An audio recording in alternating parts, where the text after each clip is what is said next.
Welcome back to the KickNPost YouTube channel and podcast with your hosts Jamal Thompson and Matt Avila. And welcome back to Teal and Steel, episode 2, season 2 of the NFL season. How are you doing today, Matt? I'm doing all right, man. How are you? Still a bit under the weather, but we're okay. We got to keep pushing, man. Sometimes in life you face adversity. It all depends. A lot of adversity. Yeah, it all depends how you come through that adversity, right? Are you going to strive for greatness? Get up on the horse. What do they say? Get back on that saddle and keep going, or are you going to fall off and just sit in the dirt? Can I do that? You could. I mean, your team did. Man, I'm out here thinking about it. Yeah.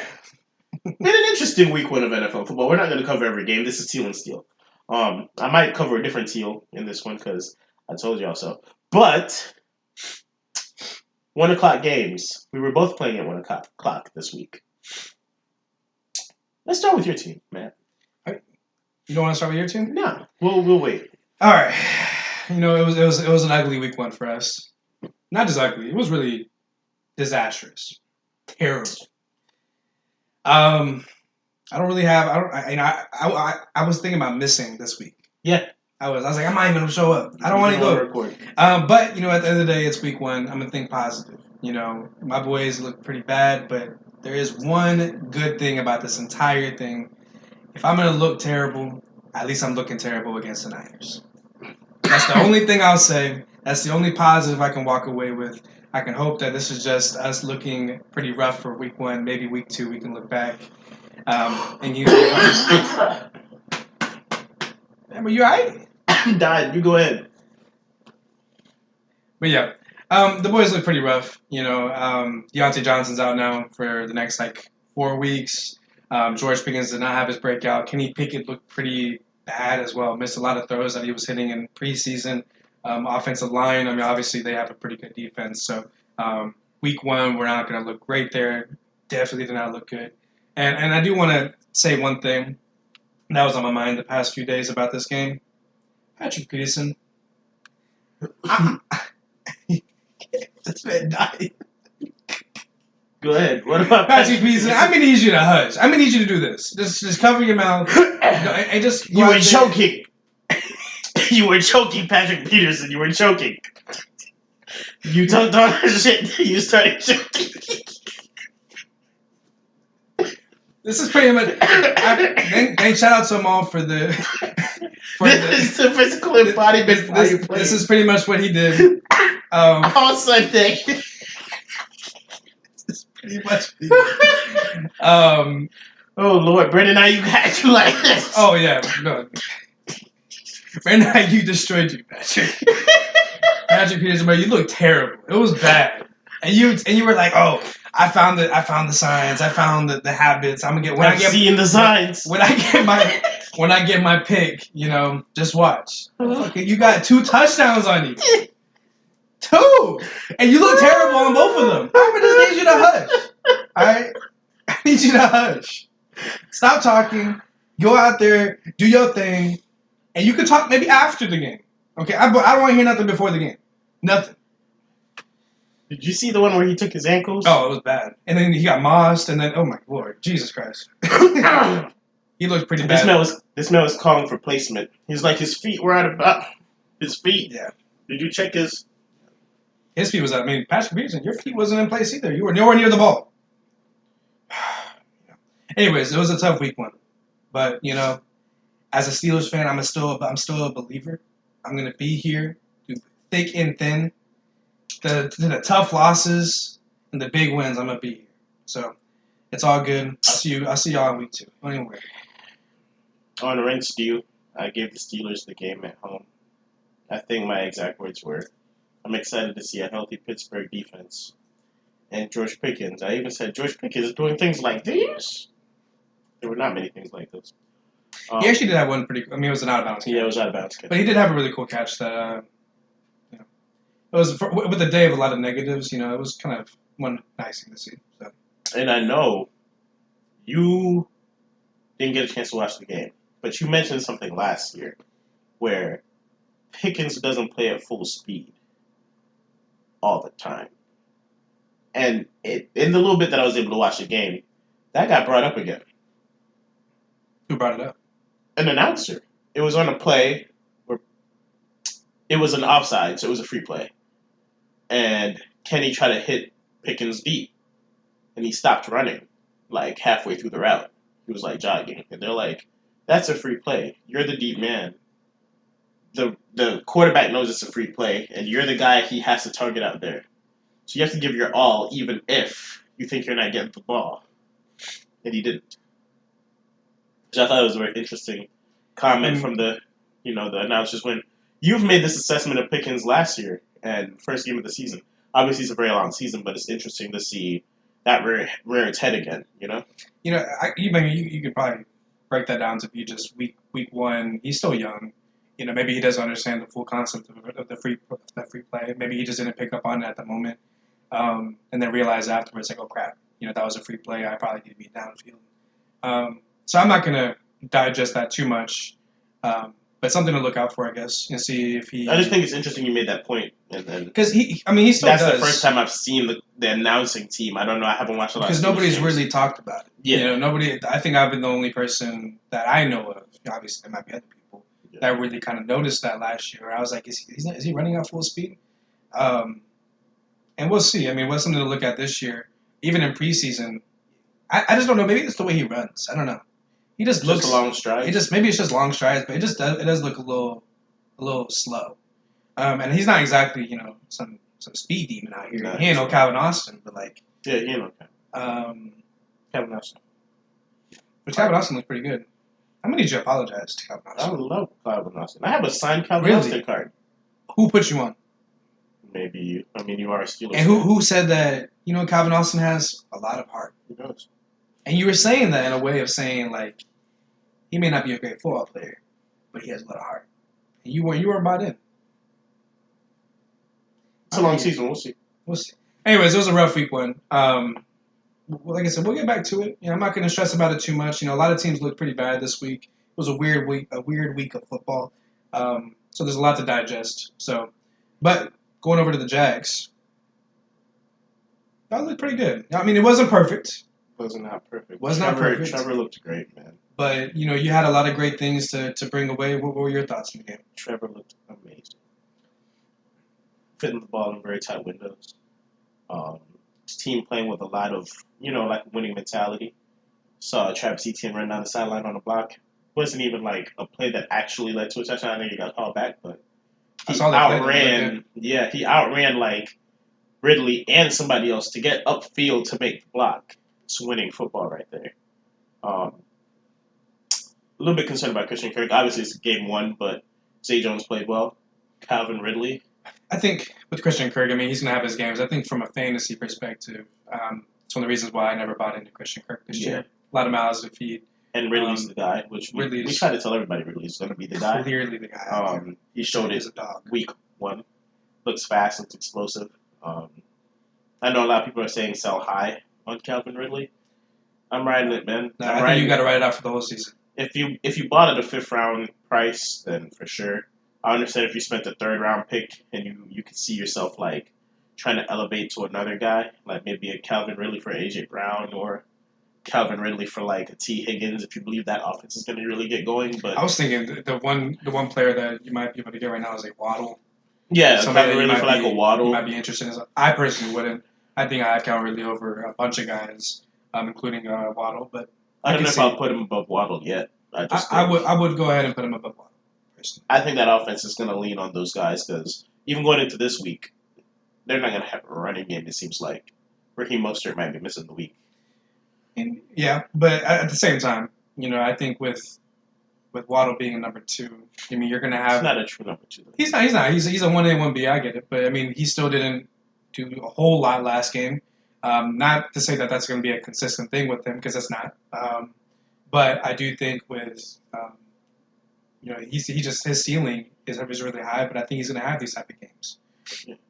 I think that Calvin, he's going to have a lot of great games, and he's going to be a lot more consistent day to day, game to game. He's going to be a lot more consistent. 100%. Well, I think by the end of the year that he's going to finish higher than Waddle. So because of that, I would stick with Calvin. I think Calvin you will is get some huge really, top 10 percentage, yeah. top 10 range for him by the end of the season. But I do think that Waddle probably will have some like really boom weeks that you're gonna be like, wow, that will probably take over your week and win you that game. But I'll still ride Calvin for right now. The offense looked good against a defense that isn't great. Got to 31 points. Got a couple defensive turnovers. Trevon Walker had a day. I know everybody was kind of dragging the Jags name through the mud after the Thursday night football game because Aiden Hutchinson looked good. They're like, ooh, he was literally a Jag if they just pulled the trigger. I was like, give it time. Let Trevon actually get a chance to get out on the field. He looked good against an Indianapolis Colts offensive line that we don't know what they expect. I mean, you have people like Quentin Nelson out there. Yeah. Like 2 years ago, they were considered a Top top five five line. And they have a lot of those same pieces, but last year was an indicator of like these guys aren't as good as we think they are. Yeah. And then going into this year, we kind of had that same expectation, but we'll see. On the other side of the football, Anthony Richardson made plays. Pretty okay. Did some rookie stuff, but we did a recap, me, Chris, and Trey said he looked the best out of all the rookie quarterbacks this week. And I would agree. I think he made the most plays, played the closest thing to what resembled winning football, had a minute, obviously took a lot of hits that he shouldn't have taken, though. They scored 21. I mean, that's for, a rookie quarterback, first game. No solid running game. He's mainly it. Michael Pittman had a good day with him, you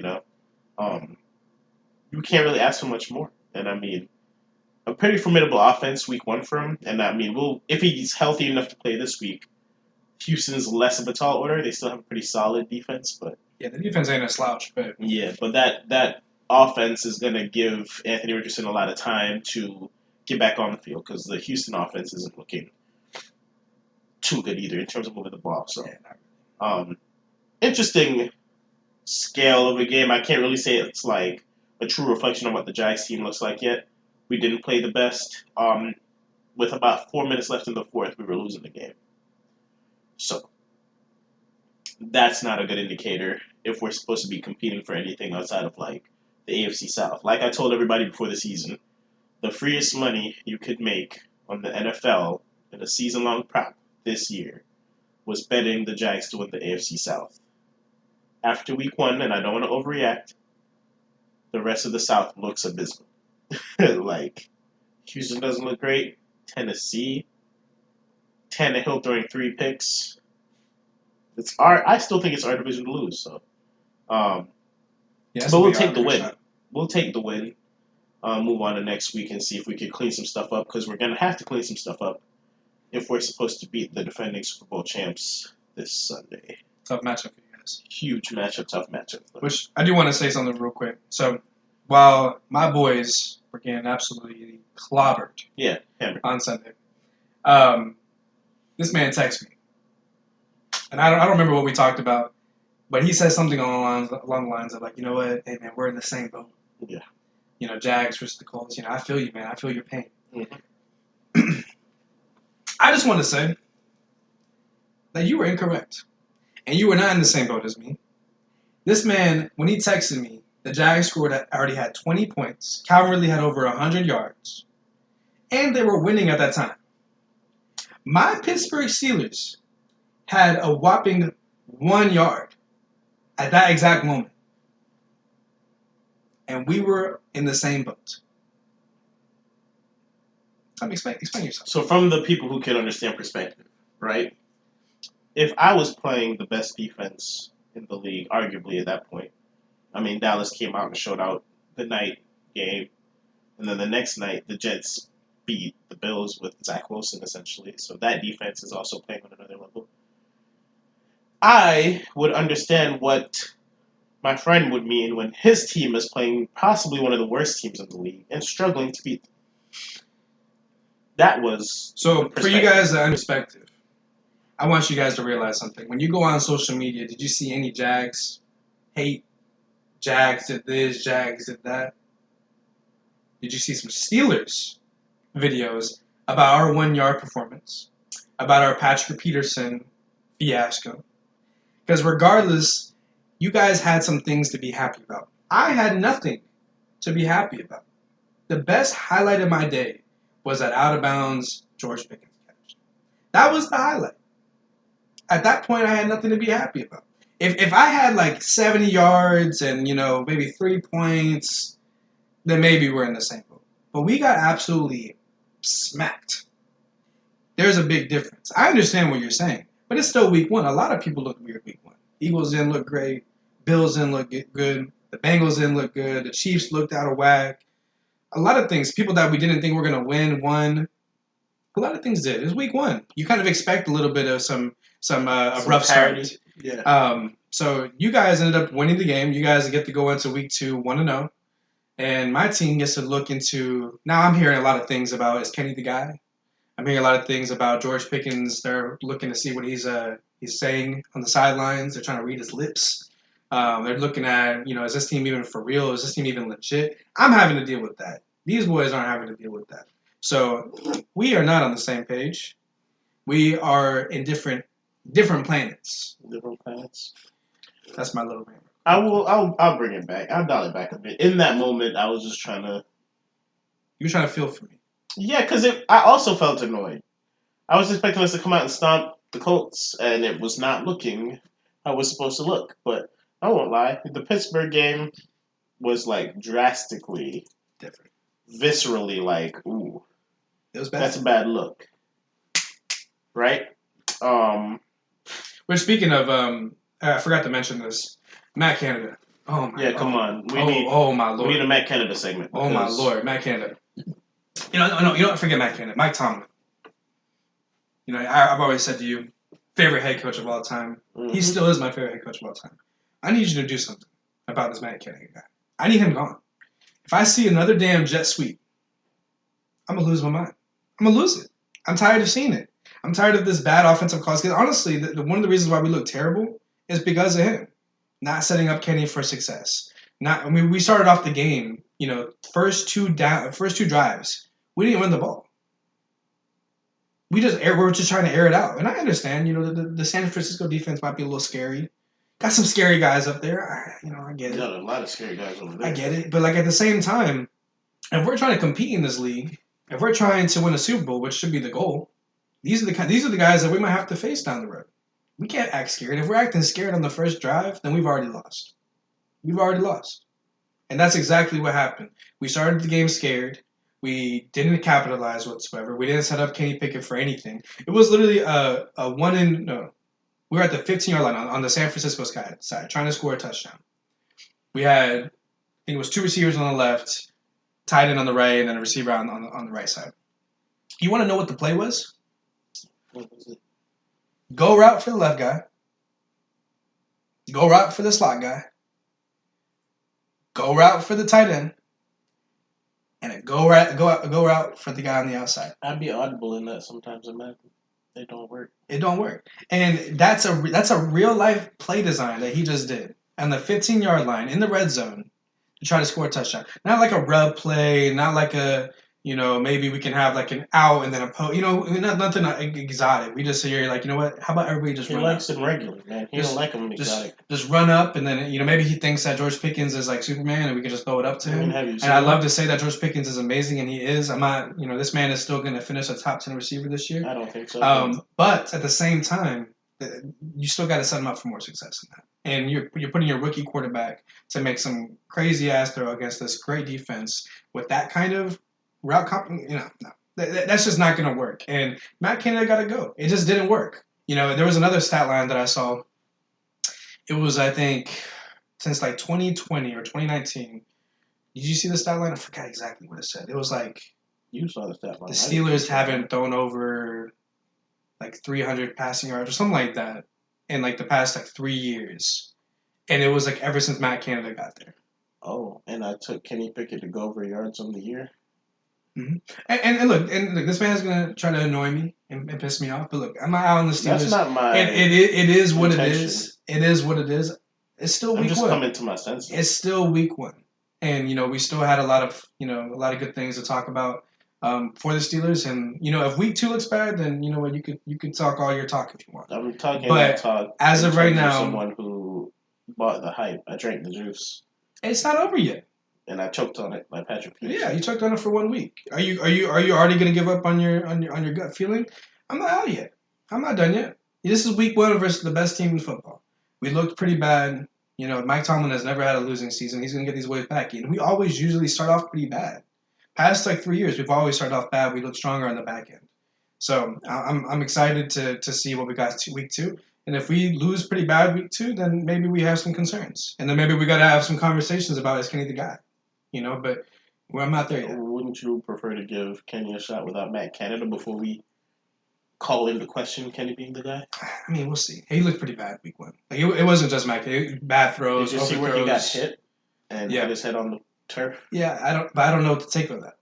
It might be a concussion. It could have been a concussion. That could have been one of the reasons why he was missing pretty bad. You remember that Tua Christmas game where he didn't get a concussion, quote unquote? Yeah. But they showed the stat line before he hit the ground and the stat line after he hit the ground. It's a real deal thing, man. Here's my thing. I would love to sit here and say that was the case. Not to say that I want him to have a concussion, but to kind of explain why it looked so bad. But I don't know. I don't know. You don't give him an excuse. I'm not really going to talk about any excuses here. As of right now, we don't know anything. They said that he was cleared. He doesn't have a concussion. We look bad. That's it. That's all I need from you. I don't need to hear about these excuses or anything like that. If he did, then great. Let's show out week 2 then. So. How you feeling about week 2? I'm feeling pretty good. I don't. I'm feeling pretty good. I like the Steelers to win, and I'm not a person that's gonna be the falter, off of 1 week. I'm not that guy. You can let him be that guy. Cleveland looked good. You can let him be that guy. Didn't Cleveland look good? You can let him be that guy. The Bengals look terrible. Then Cleveland looked good. So wait, we're not allowed to say Cleveland looked good? You think the Bengals look terrible? Cleveland looked good. I didn't say anything about that. I haven't said anything about Cleveland yet. I said the Bengals looked pretty bad. You could tell that they were not in rhythm. The Browns executed on that, and they looked pretty good. Look, nobody thought that the Browns were going to be bad this year. We said the AFC North was going to be the best division in football. Had 9 wins. But. Yeah, so AFC North is going to be one of the best divisions in football. So if you're not going to come out ready, like the Bengals did and like the Pittsburgh did, you're not going to win that game. So can I give a little bit of perspective on the game on why I'm saying Cleveland is a little bit scary going into this week? It's a game that I'm probably going to stay away from betting-wise. Go ahead. That defensive line was getting after Burrow and the boys pretty aggressively. That defensive line was getting after your boy pretty aggressively last week. It seems like a very natural comparison between both. That's what I'm a little bit worried about. The secondary for Cleveland is arguably better than the secondary for the Niners. I think where the Niners have Cleveland beat is the linebacking core. Yeah, which he had a day last week, right? So, yeah, that's my issue. I don't think you guys got handed a defense that allows you to right the ship. That's why I'm a little bit worried about this game for y'all.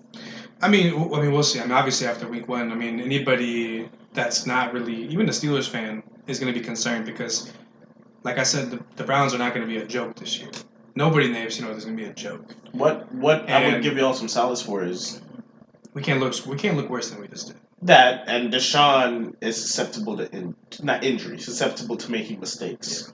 And you guys can possibly capitalize on that. Yeah, and look, we'll see. Like I said, just off of 1 week, it's a lot of assumptions, there's a lot of things going around. Everybody looked pretty bad. Like I said, a lot of teams that we expect to be good weren't really that good. So I'm not gonna, worry just yet. But if we're down week 1, week 2, week 3, and it looks like this, then yeah, maybe those Steelers boys aren't ready to pick any lines for them or anything like that. But I still think we have a really good roster, and I still believe in Mike Tomlin. I still believe in the boys. I still believe in George Pickens. I still think he's going to be a top 10 receiver. Y'all just wait. He may not believe it, but y'all just wait. And we'll see. That's still a young team. I think they were forgetting about that. Kenny, this is his second year. This is George Pickens' second year. Najee's, third year? Pat Fryer was third. It's a young team. We're going to have our ups and downs. So, actually, with your matchup, yes. I'm going to let you start off with that. What you got? What's your thoughts on that game? You could give me Travis Kelce. You could give me Jason Kelce. You could give me their Mama Kelce. I don't care. Jags by 3. Jags by 3 at home. That's the money play. Alternate spread. If you want to take Jags just plus money line too to be a little bit more safe, or Jags plus the points, feel free. I know nobody's really buying into the fact that Kansas City can start 0-2, but I will say gods do bleed. I don't know if you guys watched 300, where they're like, oh, What was it? You haven't watched 300? That movie's a classic. You need to watch 300. That's what you about that. I am smart. Yeah. Yeah, I've seen You should watch that movie. Yeah. They got Patrick Mahomes is like, if you have Patrick Mahomes, you can't start 0-2.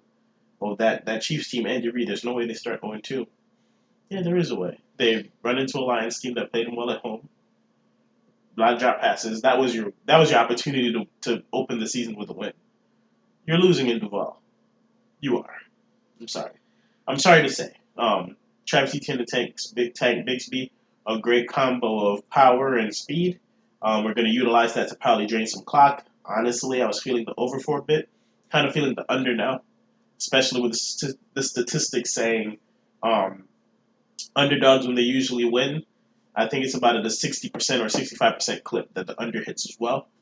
So with us being the under, I think we're going to kind of hold the Chiefs a bit. Trevon Walker's going to do a lot of what he should have been doing in that playoff game last year, making Patty move around, get out of the pocket. Obviously, he's healthy now, so he'll be a little bit more mobile, but he's going to force things to be a little bit off script for the Chiefs, and they don't really have the off script receivers right now. I mean, I don't think we're going to have a Travis Kelce that's healthy. His lateral movement might be a little bit compromised. He's going to be out there because they don't want to start the season 0-2, but I don't think he's ready to be back yet. Um, that defense went out and signed Chris Jones because they saw what Trevor did this week. They know that he is a formidable quarterback, and they need to have a solid pass rush. They can't give Trevor all day. They gave Jared Goff a decent amount of time to do what he needed to do. You give Trevor that amount of time, he'll carve you up. So, I'm rocking with the Jags this week. Obviously, a little bit biased, but if I wasn't biased, I would also be kind of buying in a little bit because I don't think the Chiefs are built currently to go into Duval and win. So, On that token, I have the Chiefs to win week 2. And yeah. what's your take? You just saying the Chiefs will win. I mean, it's kind of what you just said, and everybody's like, well, they can't start 0-2. My thing is this. You know, that's the best team in football, the best quarterback in football. I'm not really going to bet against them. And I honestly do believe they can get back. I mean, the Lions are a pretty solid team. I mean, a lot of people are high on them. And it was that close of a game with that many drops, without Travis Kelce, without Chris Jones. You add Chris Jones. In Arrowhead. You add Chris Jones. You add Travis Kelce back. Maybe not 100%, but he's still out there. Patrick Mahomes is going to be out there, obviously. And I just think that they're going to, the Lions had a really good offense as well. Their defense actually played pretty well, with that Lions offense. And Jags offense is kind of in that same boat as Lions, in my opinion. They have a lot of playmakers, a lot of weapons. Quarterback plays obviously a little better on the Jags side. Not little, it's better. But let's not act like the Lions didn't have a top 5 offense last year. So, yeah, but nobody's calling Jared Goff a top 5 quarterback. That's different. Yeah, but they still had a top 5 offense. The offense is because everything. Their defense was so bad, they had to keep scoring to keep pace. Yeah, we'll those see. numbers are we'll loaded. See. Those numbers are loaded. We'll see. All I'm saying is I just don't think that the Chiefs are going to win back-to-back games. Lose back-to-back. I just don't think that's going to happen. It's going to be a close one, though. I think it could be a really high-scoring game. It could fall in Jags' favor. I just think that I'm going to bet on the boys that they know how to win. They know how to win. They know how to keep the game close, and they did keep the game close last week against the Lions, and they have their playmakers back. So I'm going to go with them. It's going to be a high-scoring game, so I'm thinking like a 32-29. I think they win by like 3 points. It's going to be close, though. It's going to be close. We're keeping this game under 48 points. It's probably going to end 24-21. Okay. It could. Jags, this is a little bit of retribution, in my opinion. We should have beat them last year in the playoffs. We had a hobbled Patrick Mahomes who came back out in the second half and was practically immobile. And our pass rush couldn't get after him. I think they're going to go back to that tape and see the opportunity that they had to win that game and how they just kind of let him stand back there and pick us apart. We didn't really make it difficult for him. And I mean, it was 27-14 is what the game ended or something like that. Something like that, yeah.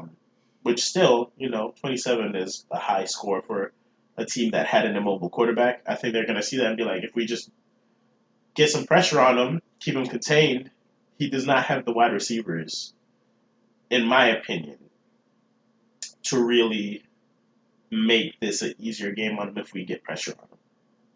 I agree, and I mean that's the big red flag for the Chiefs is their receiver talent. Their receiving talent. So that's a valid point, but I do think that this is going to be a high-scoring game. I think this could be one of the best games of the year. It should be one of the Potentially. top games of the week. Yeah. I think if I need to look at the lineups, but this could very well be I would want to watch this game. But at the same time, like I said, I'm just not going to go against the Chiefs right now. I think you guys go 1-1 going into week 3. But this is going to be a good game right here. This is a game that you definitely want to, definitely watch if you can. I'm interested to see what they do running game wise. I figured they'll probably come out there with Pacheco. He had a great game against us in the playoffs last year. I think he broke like a 65-yard. We'll see, man. I mean, that He's backfield supposed to be the guy. That backfield looking kind of annoying. It's a little bit messy, but if you're a fantasy owner, then that backfield is annoying. Yeah, it's a little bit messy, but I mean, he had the most success against us last year. Why not just run it back? I don't know what our run defense is like yet because again, week 1 wasn't a good litmus test. Like we played the Colts and their offense is nowhere what they planned in the offseason. Nobody expected no JT going into the year, so we'll see. But talking about fantasy owners, Teal and Steel Dynasty League, we really didn't cover a preview last week. We didn't at all. Kind of bad on our part. We have a Dynasty League for a few friends of the podcast, a few friends in general, coworkers, all that stuff. And we got started last week. We'll go over records a bit. Both the boys on the pod are 1-0. Starting off hot. Neither of us are the highest scoring team in the league, though. Yeah, I think mine was, I wouldn't say it was luck, but it was kind of lucky that I had my matchup. Chris didn't really have a good game on his end, so I was able to pull it out. Yeah, we start off with Spencer, a.k.a. Slightly Less Trash. Highest scoring team in the league currently. Then Jacob, the team that we gave a lot of hype to in the offseason. He had a pretty big scoring day as well. No big surprise there. In a big scoring matchup, honestly. It was kind of, I think, the highest scoring matchup in general, yeah. I ended up with the third most points. Played good fantasy defense. Kept my opponent to under 90 points. I think we'll get to that in a second. I was about to say, we'll get to you, but yours was neck and neck. In Waddle, I trust. If I had to guess, his big winner last week, was... Tyreek? No, he doesn't have Tyreek. Tua? He does not have Tyreek. He doesn't have Tua either. I have Tua. I tried to trade him to him. He was not interested. Might be now. He might be now. It seems like he still isn't, but we've talked. We've had discussions about it. But he has a pretty balanced team in general. In terms of starters, he has Jalen Hurts. Aaron Jones had a big week. Jalen Waddle, Devontae Smith. Amari Cooper, I think, had an okay week. Jimmy G had a big week, actually, too, from a fantasy perspective. So it's probably what did it for him. You had an interesting matchup, which you said you felt a little bit lucky. How so? I mean, I wouldn't say I was lucky, but I made some mistakes, and this is the league. I tried to get a little cute. I started Sky Moore, which my options was Sky Moore, Jacoby Myers, which Jacoby Myers balled out. And who was the other person I was debating? It should be on there. It's Marquise Brown, I believe. Yeah. Marquise Brown and I think Jacoby both went into this week questionable. So I had to make a... It was Romeo Doubs, too. But Romeo Doubs. He was hamstring injury. He had an injury, and so did Marquise Brown. So I tried to kind of stay away from them for week 1. I didn't know also how the Packers were going to look. Little did I know that Romeo Doubs balled out. Even Marquise Brown had a pretty respectable game with, I think, like 9 points. Not respectable, but better than what Sky Moore did. So I think I played matchups a little incorrectly there. I think I tried to get a little TQ. I should have seen how Sky Moore was actually going to look in action first before I did. I just figured with Travis Kelce out, somebody got to get these balls. Yeah. Pause. But somebody was going to get these receptions and targets and everything. I thought maybe Sky Moore was going to be in that role. He did nothing. He got me like 0.4 points. But I still feel pretty good about my team. I think a lot of the guys I have on my squad, Bijan looked really good. I expect even better performances than the 20 points. He was still on limited touches with Tyler Algier involved a lot. Stephon Diggs had a good game. Amon Ra. Do I have Amon Ra? I know I have Diggs. You don't have I got Amon Ra, black and yellow. You have Bijan, who showed that he is. He's the real deal. He's going to be solid. Got lucky with CD a bit. That game was a blowout, but they still gave him. I definitely wasn't lucky with CD. CD's definitely going to be a top 10 wide receiver in fantasy football. He's going to put up these kind of performances. They were up by 30, and he was still on the field. You kind of got lucky that he still got played. Nah, That's luck. What What the fuck are you What are talking you about? talking about? You're You're he saying could have that's been on the bench. yeah, you're right. Okay, but so what? CD's still gonna put up these type of weeks. You're acting like I'm this. talking about this week's You're matchup. acting like this is like some this. You're That acting could like have this been is Sky bad. Moore and he just put up 20 points out of nowhere. No, he put up 11, and I'm saying it could have been a lot worse. Okay, whatever. That's what I'm saying. Because they were up by a ton, Still and they played him in the third quarter still, when they were up by a ton. Still CeeDee Lamb. He's still gonna put up good weeks. I didn't. I'm not going to take that back. Diggs had a big week. He did. He needed it. Pickett did okay. He didn't do as bad. Pickett outscored Lamar Jackson. So shows you what that Baltimore offense is looking like. Which anyway. And then you have Rashad White on there. Didn't do much. But I was encouraged by high usage. Yeah, I was encouraged by the things I saw. I expect better weeks this coming. Madison fell in the touchdown. Fell in the end zone. Which are you playing Madison this week? Yes. Shit, I wouldn't. But anyway. Yeah, I'd definitely start Madison. who would I swap him up? This is PPR. I would put. There's a couple people I put in there above that boy. I just don't trust him this week. But we'll see. I need to evaluate the games tonight, anyways. So yeah, I'm not. If I like somebody a little bit, because I'm going to put somebody to swap out with Sky Moore, obviously, which is going to be most likely a Romeo Doubs or Jacoby Myers. So I still have a spot available. So my decision is going to be Madison or or Marquise Brown, and if that's my two decisions, I like Madison over Marquise Brown. Come on now. Madison over Marquise Brown. Yeah. There's a giant secondary. Yeah. Against the Cardinals, which was going to be one of the worst teams in football. They looked okay, but like. Well, you if you're looking at it from a real football perspective, I think you're already doing the wrong thing.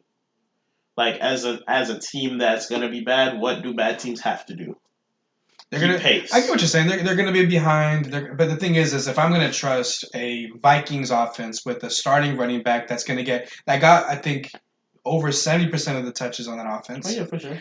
Or do I want to get the Marquise Brown, which is very reliant on his quarterback, which is Joshua Dobbs. He's not good. I'm going to pick the guy that I know is going to get the ball at least 10 to 15 times.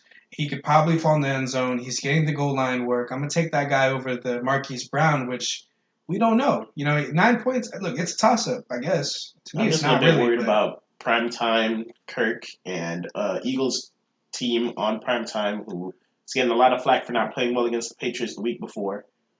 That defense is formidable. Yeah, that defensive line is crazy. The thing is with a lot of money on that Madison under rushing yards. Maybe that, but the thing about Madison is, we're talking about a PPR league. He might be able to get you at least 9, 10 points. I know that's not great numbers, but if we're comparing him to Marquise Brown, which in order for him to get like 10 points, he would have to get 5 catches for 50 yards. Yeah, which is not with that offense. We don't know. Madison, if they do find their way in the goal line, which I'm assuming that they at least will get at least a couple chances. We hope. The last time they played the Eagles, they did not. They got stomped out on Monday night. But if we do get down there, he should be getting that goal line work. That's fair. I'm actually surprised you think this. To be honest with you, take Marquise Brown over. I'm just a little bit. I was a buyer in Madison's talent, and the more I go back and do the research, I fall less and less into being a fan of his talent. We'll see. I don't care about the talent. I care how's his usage. Is he going to get the ball? He's still talented enough to be a starting running back, and I think he'll be fine. There's not much competition back there behind him, so we'll see. Hold on, let me pull up Sleeper again. So we'll come back to that. Madison or Marquise Brown. The matchup is tough for Madison, but we'll come back. You're probably going to end up doing Madison, to be honest. If you're telling me those two, and Marquise Brown still has a lingering issue as well. So no, I know he isn't. It's actually still Romeo Doubs and Jacoby Myers has. He's in concussion protocol. I know you saw that hit. Yeah, devastating. So we'll see about that. I'm probably going to avoid Jacoby Myers week 2. But you're playing me, which we haven't even gotten into. Yeah. We haven't even talked about your team. How'd your team do? We had a high-scoring week. Obviously, it's a little bit loaded, though. I didn't play Jordan Addison last week, but I had Antonio Gibson. He didn't really do too well for me last week. I'd be a little worried about Antonio Gibson right now. He's not in my lineup this week. The big points last week, where did I really get the big points from? I didn't start Addison at all. Oh, I know where I got the big points from. Freaking Yeah, Tua, right? Tua. Big week from Tua, 34 points. 466 passing yards. Insane. Um, as we've stated before on the pod, if Tua is healthy, he's a top 10, arguably top 5 fantasy quarterback. There will be lots of points. You could pretty much lock this man in for 250 yards to 2 touchdowns every week if he's healthy. Essentially, that's how I feel. I don't disagree, and we talked about it. I'm not as high on Tua as you are, but I did say if he's healthy, this is the kind of thing that he's capable of. Yeah. But the question about healthy is a real concern with Tua. I know you had a debate with Chris about this. He's like, well, if we're looking for Tua to get hurt, but what about like the Josh Allens? The thing is Tua's got hurt every year. He almost died last year. Yeah, but So as of right now, if he gives me, his whole head stuff. yeah, and he didn't take a hit at all last week. Yeah. So, like, if they keep him upright, it's not like we're talking about a potential knee or, like, he has an arm issue. But he's like, had stuff like that, though. He had a hip thing in college, but since he's made it out of college, he's had no issues with that. Okay. Um, So we'll see. He's been unfortunate then, but that's the big if. And if he goes down, he has a smaller frame, which is possible. It's tough, but if he's healthy, he definitely can repeat. He could definitely. He might be a. He's still gonna be a top 10. I'm not gonna say top 5 yet, but he's top 10 for sure. right now, he's top 1. So It's because there's only been 1 week. 1 week, top 1. Good for him. Other big player I had was Brandon Ayuk. Which I actually wanted to talk about this.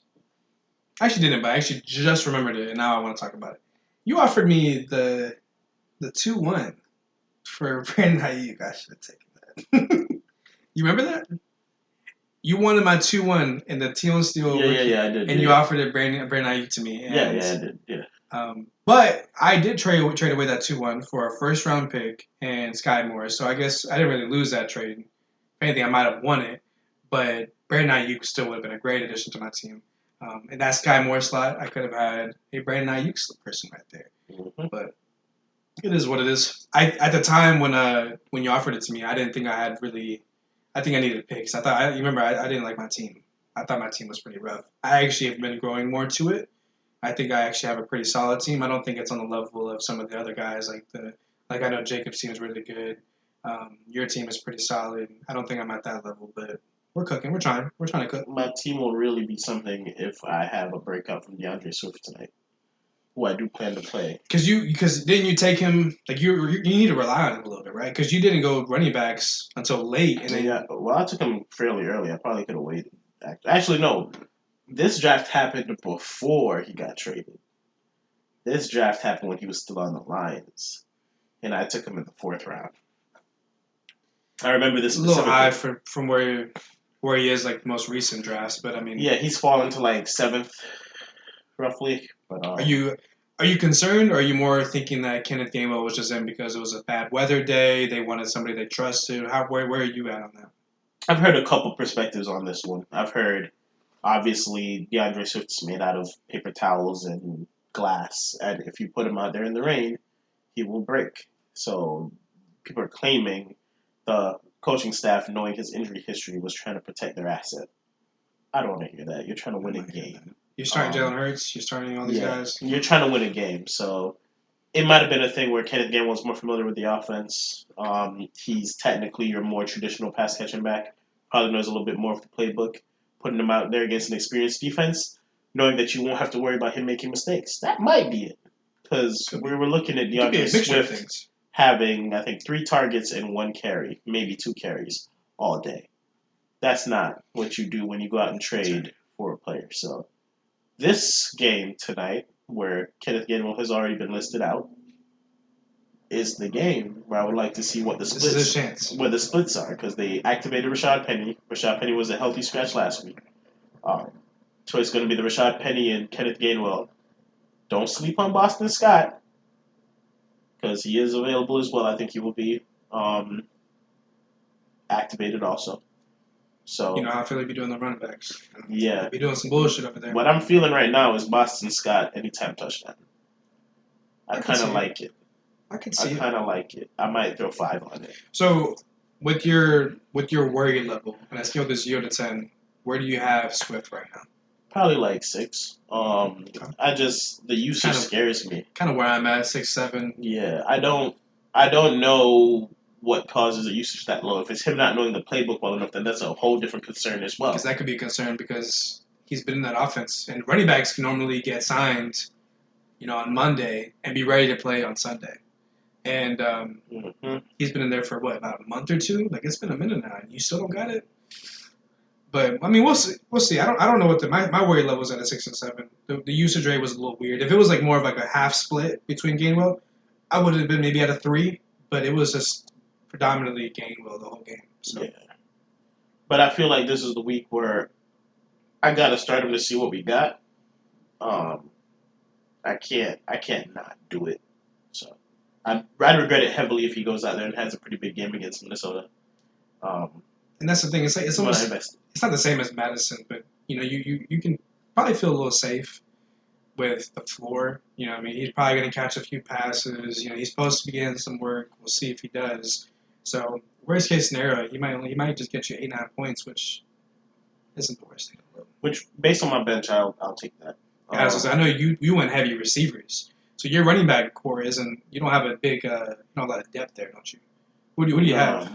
I have ETN. Well, the reason I don't have a lot of running back depth is this one faithful player that's on my IR.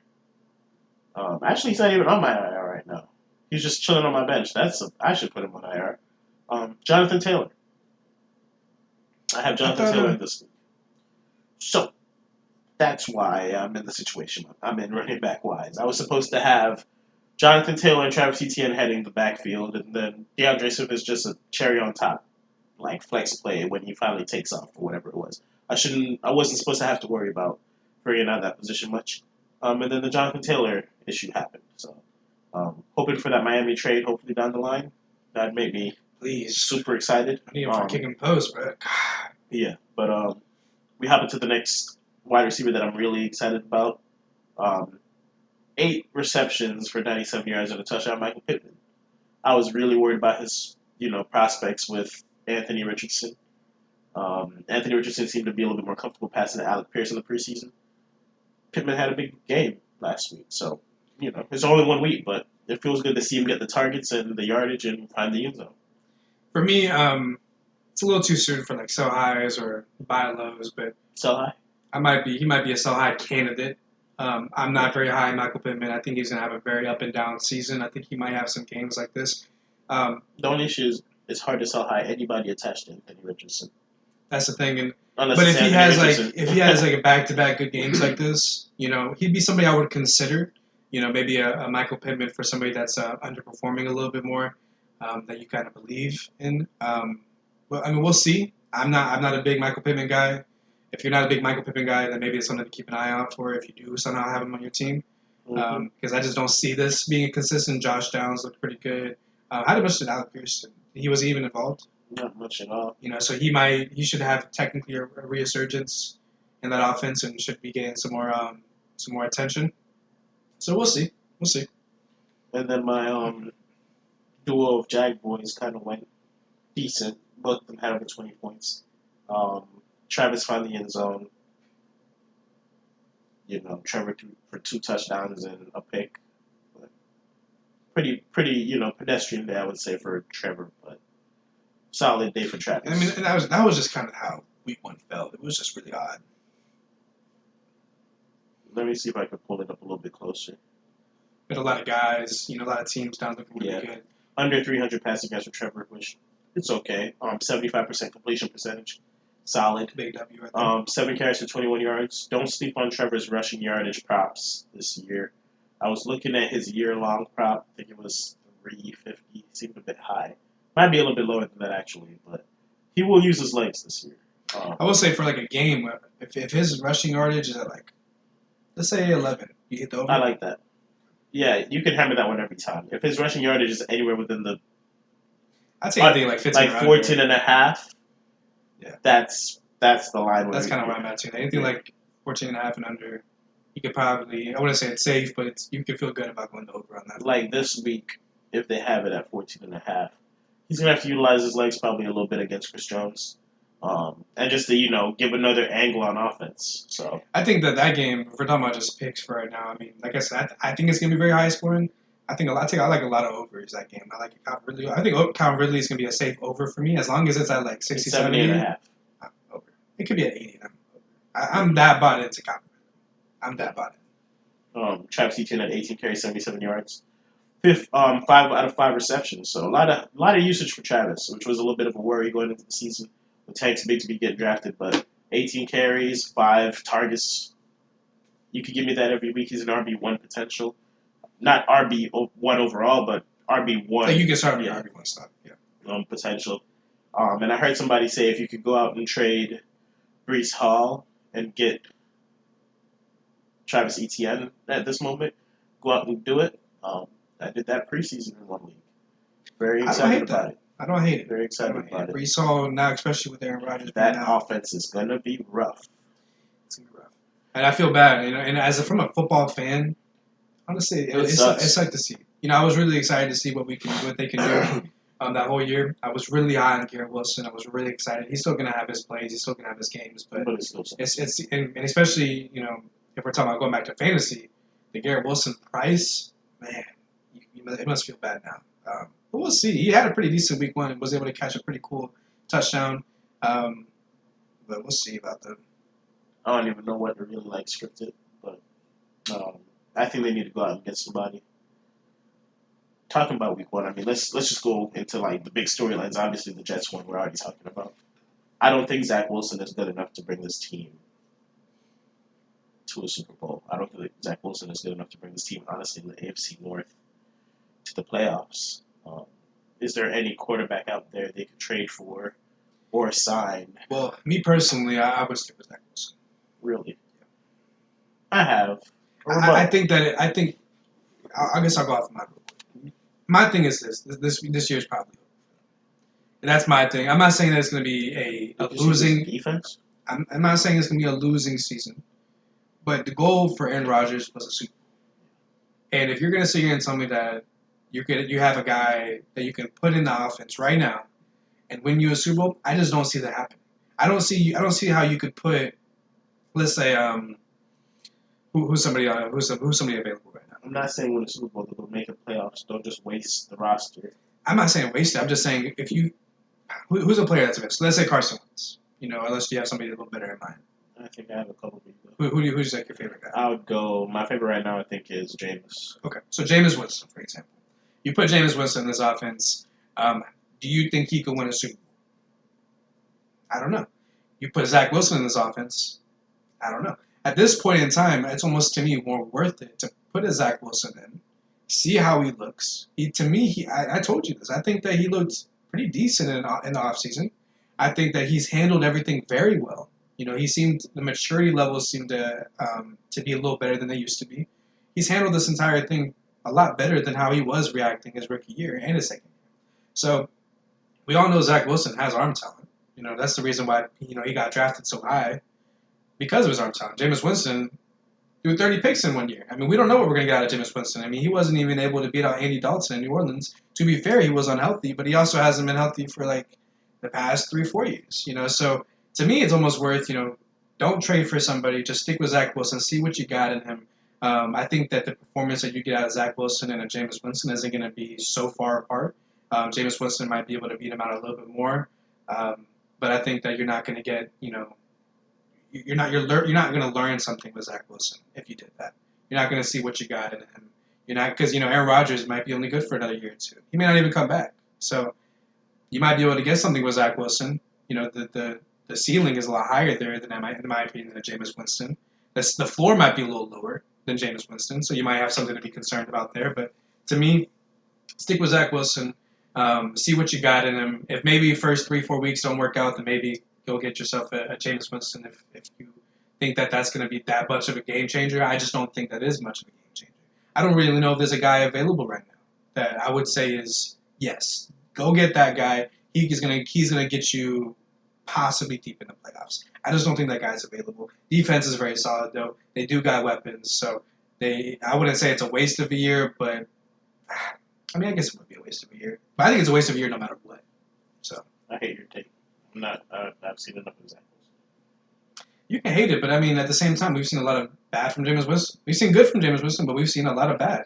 I think that no matter In who terms of you just bring, being able to move an offense, I've seen more out of Jameis and Andy Dalton, and potentially this one's a little bit pricey if they're able to pull it off. They don't lose their first round pick this year because obviously Aaron Rodgers won't be playing, so they get that pick. They get to keep that pick.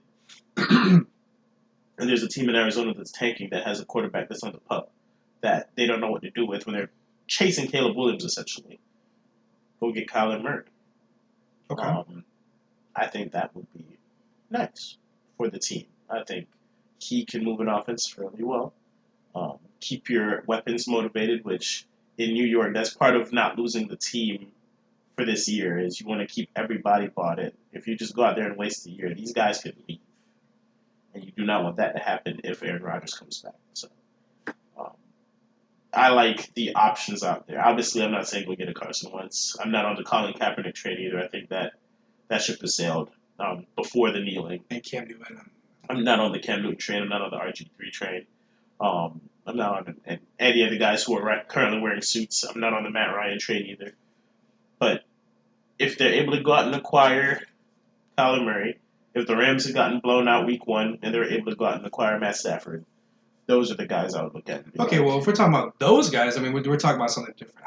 Well, my point is this: if you're not going to get you somebody that is a significantly better than a Zach Wilson, to me, there's not a point. I think Andy Dalton is significantly better than. I don't think he's significantly better than him. I think that he I might. think there's statistics to prove that too. But Yeah, I guess you could go back to 10 years. I know. He's been playing a lot of last football. year too, he moved the football. He looked better okay, than Zach Wilson. but the goal is to win a Super Bowl. Do you think you're winning a Super Bowl with Andy Dalton? The goal right now is to keep your team motivated.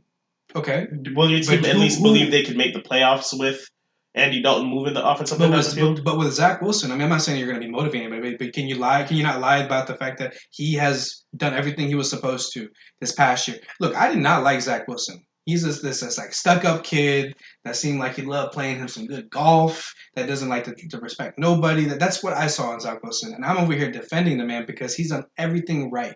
He handled the Aaron Rodgers thing correctly. He's actually built a lot of rapport with Aaron Rodgers. They actually have a pretty fun relationship with each other. Hard Knocks has them looking out here looking amazing. So, do you think you're really motivating your team when you're bringing in a Jameis Winston to replace a guy that actually handled everything correctly the past year? I don't think it's that much of a difference. So, to me, if it's not that much of a difference, don't do it. If we're talking about trading for Matthew Stafford, sure. Okay, fine. If you want to do that, then do that. If you're going to go get yourself a Kyler Murray, whatever. I'm not going to debate that because those guys are significantly better than a Zach Wilson. But it needs to cause some waves. If it's not going to cause a wave, then why?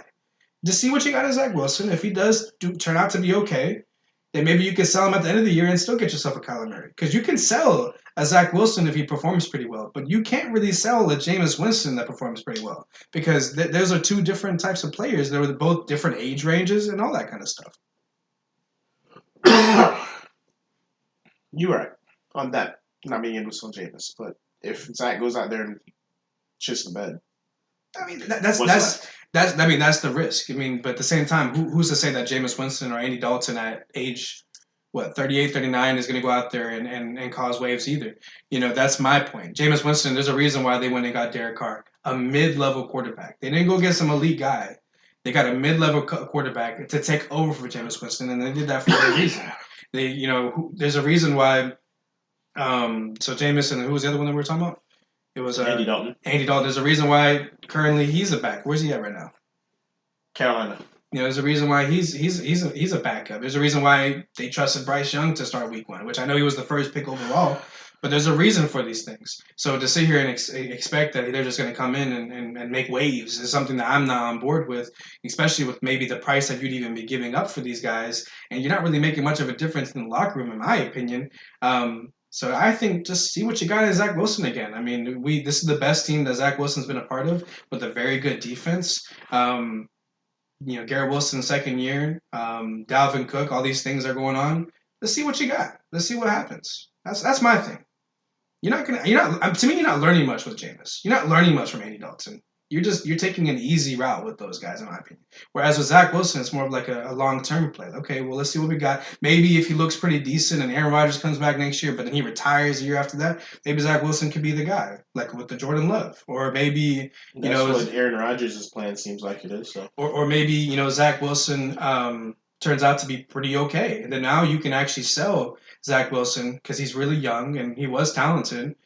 For maybe a decent price. I mean, obviously you're not going to get anything crazy for Zach Wilson, but you're not going to be able to sell anything for a Jameis Winston. He's just going to fit in there, probably get you the same style line that a Zach Wilson will get you, and then you just have this guy that you have in the year that you're just going to cut anyways and do nothing with. So to me, see what you got, Zach Wilson.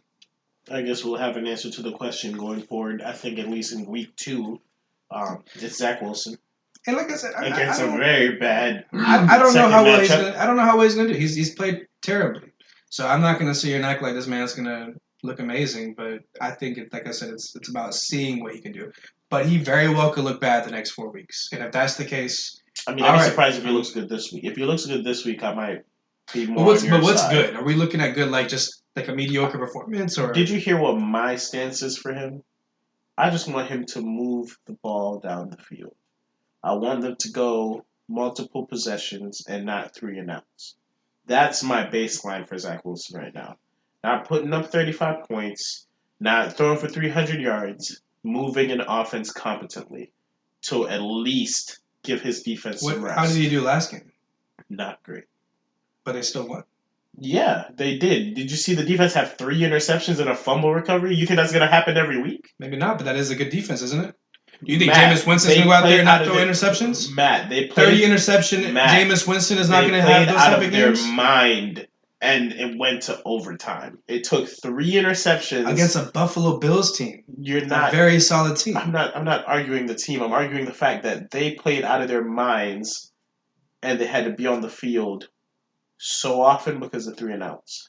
That's not a viable way for them to win games. We'll see. You think that Jameis Winston going to go in there and do a lot better? I think he's going to move the ball down the field. He looks like he'll launch that thing and end up with 2 interceptions in the game, and that'll be great. That's fine. He'll end up with more interceptions. But you know what else I'll get out of him? A team that's moving the ball down the field. Those 2 interception games came with 300 yards. No, he hasn't played in like 2 years. He hasn't been healthy the past 2 years, and is a backup now to a mid-level quarterback that they paid to go get. Okay. So what are we assuming with Jameis Winston? We're expecting a higher bar. We're expecting like a 2019 Bucks. I'm expecting Jameis Winston to make decisive plays, even if they're incorrect at times. Right, but he's not going to throw for 10 picks in a game. The last time he did that was in 2018, 2019? You're acting like he wasn't playing decent with the Saints before he tore his leg up. He wasn't playing amazing? He was playing... I had him in fantasy. I looked at his stat line. He did not look amazing. Last year, the last first 3 or 4 games, this man had 2 picks like almost every game. A 2-pick game, a 3 interception game. That's also going to cost your team. So you're telling me you would rather have somebody that has, let's say, 250 yards with 3 picks, or would you rather have like a Zach Wilson that'll get you maybe 180, 200 with maybe 1 pick? Not saying that, and Zach Wilson also he ended the year with 140. I think he ended the game last week with 145 passing. Okay, but would you rather have that with no picks and you can actually be safe with the ball? I'm just saying, like, it's not that much. If Jameis Winston was out here throwing 350 yards a game and getting you 2 picks, okay, maybe. But we don't know if he's going to give you 350 yards no more because last year he didn't do that. My baseline is getting me down the field, and we'll see, and moving the ball. We will see. A football field is 100 yards. The man ended the game with 145. The defense had to get 3 interceptions and a fumble recovery, and we will see for them to be at 16 We'll points. see how it goes. You know what? For the first time in my life, I'm actually going to be rooting for Zach Wilson. Zach Wilson, I hope you actually have a pretty. I don't know what you're not getting. I get what you're saying. I get what you're saying. He didn't play really well. I'm not asking him to be 300 yards with 2 interceptions. I am competent. Get me in the field goal range. I understand what you're saying. He only had 145 yards and moved the ball. Only reason why they won is because of the defense. I fully understand. I'm just saying I don't think it's that much of a difference between anybody that you can go get right now. And since there's not that much of a difference, there's not a purpose in doing it, then don't do it. I'm just saying see what you have. That's all I'm saying. I'm not saying he's going to out here go ball in the next If anybody knows what they have, it's the Jags. They will, and we'll see. We will see. Hopefully Zach Wilson does good. I'm actually rooting for the boy now. Hopefully he does well. I'm okay if he moves the ball. Again, if we watch this week against the Cowboys, which that defense, another storyline, looked amazing this week. Against again a bad Giants team. Sorry, Trey. If you're having me rank defenses right now, I'll probably have Cowboys 2, Niners 1, Jets 3 as the top 3 defenses in the league. You have Cowboys where? 2. And you said Niners 1. And then Jets 3. Okay. And I mean, I guess you could flip flop the Cowboys and the Niners, but I just think the Niners did it against a more formidable team. In terms of weapons wise, all of that. But that's who the Zach Wilson led Jets have to contend with this week. That's a tall order, right? Which is why I'm saying just move the ball down the field. Give your defense some rest because you do have somebody susceptible to turnovers on the other side of the ball as well, right? So he will make some mistakes potentially against this Jets defense. But I need you to give your defense a breather. It can't be consistent 3 and outs. There's a reason he got benched for. Do you even remember Streeter, the quarterback last year? Something Streeter on Thursday Night Football because he couldn't move the ball down the field. It wasn't even an interception. Just couldn't move the ball down the field. Consistent 3 and outs. So move the ball down the field, Zach. Get your team in the field goal range. Even if you guys win games 9-6, we'll take it. You just got to give them something. Make sure you can put some drives together. Kind of out on Garrett Wilson too. That shit kind of hurts. I don't like Garrett Wilson now because I like him. I think he's a good guy. I mean it's tough for fantasy mainly. Fantasy, I think he's still going to be. It's tough. Have you seen the splits with Zach Wilson before that touchdown catch last week? Awful. Like I said, I think the price that you had, Garrett Wilson, no matter what, he's going to be a flop this year. No matter what, because of the price. You got him at the 3rd round. Some people were even taking him late 2nd round. Sheesh. Yeah, you're not going to get that value back. But I mean, I think you can still manage to be a top 25 wide receiver, still be an okay guy to start. He's still going to have his days, so we'll see. I took him early 2nd in a big money league. That's unfortunate. Early 2nd? Because I was on the turn and I wanted him, so I got him. But he's something I was really high on, but I didn't like his price. So luckily, I didn't take him anywhere. I just saw hella targets coming from Aaron Rodgers. I saw accuracy. I saw a receiver who could do things like what he did last Sunday. Literally moved the ball out of the way of the defender and then went back and caught it himself. Let's say last Monday. No, he does some special stuff. It was amazing, and But the splits with Zach Wilson are awful. If you can sell. I know I won't be able to sell. Everybody in this league hates Zach Wilson. So just got to ride the highs and the lows with that one. And he plays a very tough Dallas defense. All I'm hoping for is Trevon Diggs to get ball happy, try to jump her out to get himself a pick. And Zach does have a big arm, so maybe. That's what his arm's capable. I mean, that's why I think you should kind of see what he got. If he had a floppy arm that doesn't do anything, obviously we wouldn't be having this conversation. No. That's about it. I mean, we can do a little bit of Thursday night football coverage. Obviously, you have your Pittsburgh Steelers winning this Sunday. I'm a little bit apprehensive. I'm probably going to stay away from the game, but you guys are favored to beat the Browns. I do think that we bounce back. I think we have a decent game. It may be a low-scoring game on this one, but this one's going to be very iffy. I think that we're just going to bounce back. I would try not to think about it from a bias standpoint. I probably would stay away from this game. Yeah. I will be real. Me personally, I'm definitely going to be hitting it, but that's just me. I can understand why you and maybe others wouldn't want to. Yeah, I'm a Jags fan. I got the Jags winning. A lot of people are hammering the Chiefs for this game. If you're a smart bettor, you probably want to stay away from this one. Yeah, I would probably agree with that as well. If we're going to go off a parlay, I probably wouldn't get involved in this game too much. Just because I think, like I said, it's going to be high scoring within 3 points. It's going to be a fun game to watch. Really might just come down to who has the ball last. That kind of game is I kind of get a little nervous betting on. So I probably would stay away, but I do have those Chiefs taking this one. Yeah, I got the Jags. Again, alt spread of -3. Gave y'all the alt spread last week. It hit. We're riding the Jags all the way this baby. Tonight, Minnesota and Philly. Who you got? Philly. Spread of -6.5. Do you think they cover? Yeah, I think the Vikings team is concerning right now. I would be concerned as a Vikings fan. They Very. are flashy. You got Jay Jettis. Jordan Addison looked really good. Jordan Addison is really climbing on my rankings as well. And I do like Madison. But that defense, it doesn't look great. The O-line don't look great. Kirk Cousins don't look great. T.J. Hawkinson's a target monster. Yeah, he looks good. I just don't know what to think of them. Last year they started off the year so great. This year they just looked A little bit there. They looked. I'm worried about that defense over there. Hasn't been good. Name one defensive player on that team right now. Did they re-sign Hunter, the linebacker? I think it was. That's the problem. Yeah. We're having a question about this guy named Hunter. Yeah, I don't remember. Other than that, honestly, that might be who does play that defense because they got rid of that linebacker. Smith.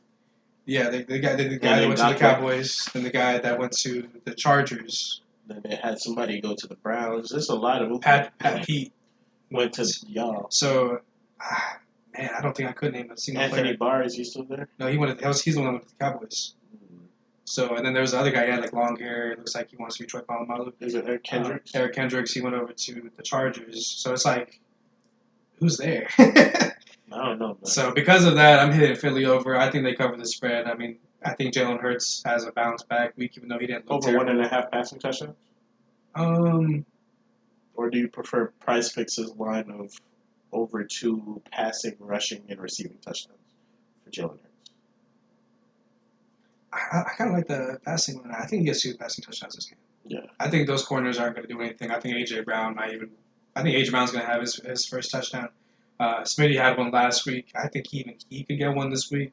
I think the Eagles are going to cook. If you have Eagles players, except maybe Swift's a little iffy. Those are all good guys to take overs on.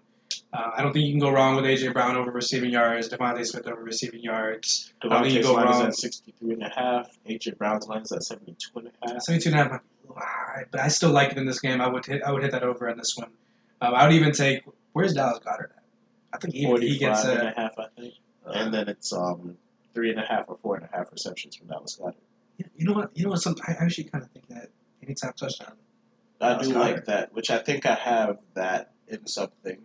I think he's gonna have a bounce back week. I think I have a Price Picks of like Dallas Goedert, DeAndre Swift, anytime touchdown on Price. Because we kind of saw last year when there was a game that Devontae Smith had, I think, literally 0 targets, or maybe he had some targets but just 0 catches. And first play of the game, the next one, Jalen Hurts focused on, I think, Smitty that entire drive. Yeah. So I think that he does that with Goddard, at least to a certain extent. I think he's just going to try to make it a point to get him involved in the offense. Yeah. So because of that, I don't know if I like the 40 yards over, but I do think he might walk away with a little tutty this game. Him and A.J. Brown, I think, are going to get a tutty. I think Smitty might be left out this game. Okay. But we'll see. Yeah, I'm taking the Eagles. I'm taking them to cover.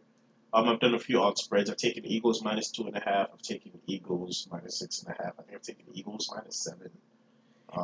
If Swift is at 18.5 receiving yards, do you like that? I got him at 15.5. 18.5 seems a bit high, but I just don't know how much he's gonna be involved, man. So what's a number that you like? You definitely like. If it was at 10.5, you're like, yes. Yeah, if it was 9.5 receiving yards, I'd take it. If they had him at 1.5 receptions, I'd take it. They don't have those lines. Those are too easy. They have him at 35 rushing yards. If he gets 8 carries against this Minnesota defense, I think he might get there. Yeah, it just depends. Does he get 8 carries? Which I think they have him at 8.5 carries on the night. Will he get that many? I don't know. If he does get those carries, though, I mean, I wouldn't say it's an easy over, but it's definitely an over. No, it's tough, man. I am riding a lot of the Eagles players, though, their lines. I think one parlay that I liked a lot that I cooked up was an alt game total of 50.5 under. The game won't go over 50 points.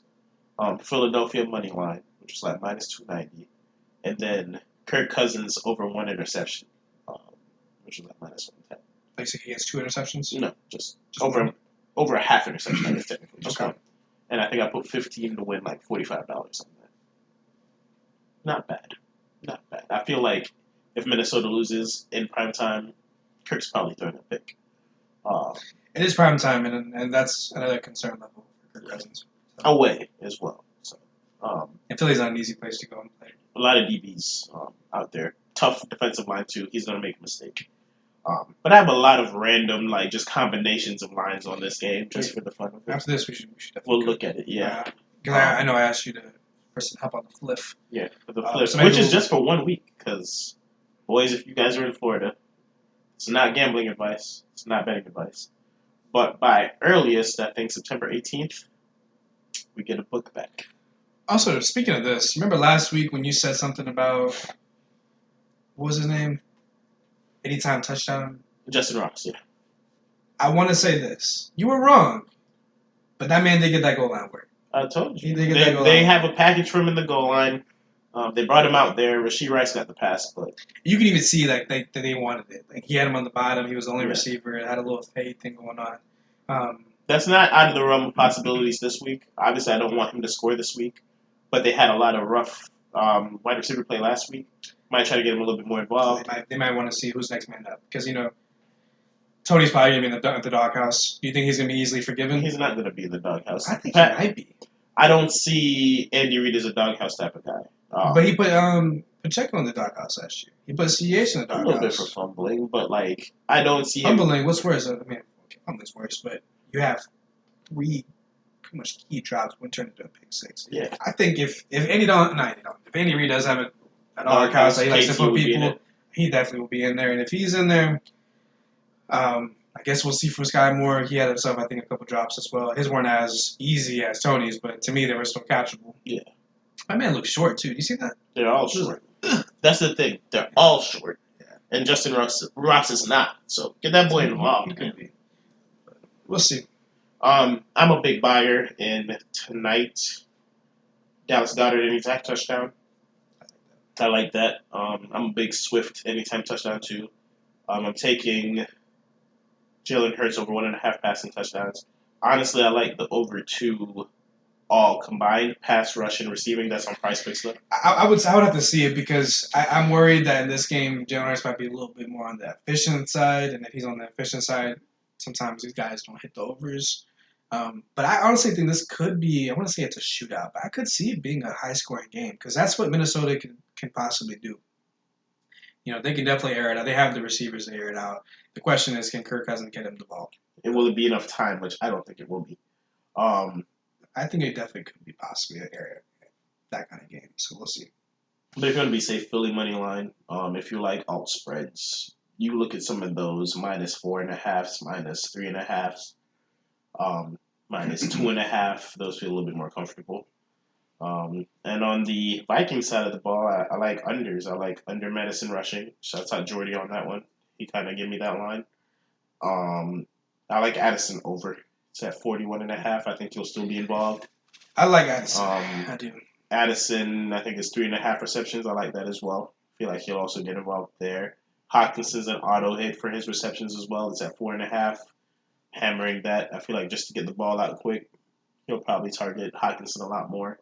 I like his over passing attempts, which I think was at 33.5 for Kirk Cousins. A little bit worried about Justin Jefferson's over yardage. I think it's at 92.5 or something like that, or 96.5. We'll see. It's just that secondary. They're gonna blanket him. I almost wonder if Justin Jefferson's like that Cooper Kupp, like 2 years ago, where it's like you want to see here, and like obviously that was like a career high. I mean, it was a history kind of year, but I almost feel like you can never go wrong going over with him. He's only hit 96.5 in like 2 of his last 10 games, or 2 of his last Fuck me, never mind.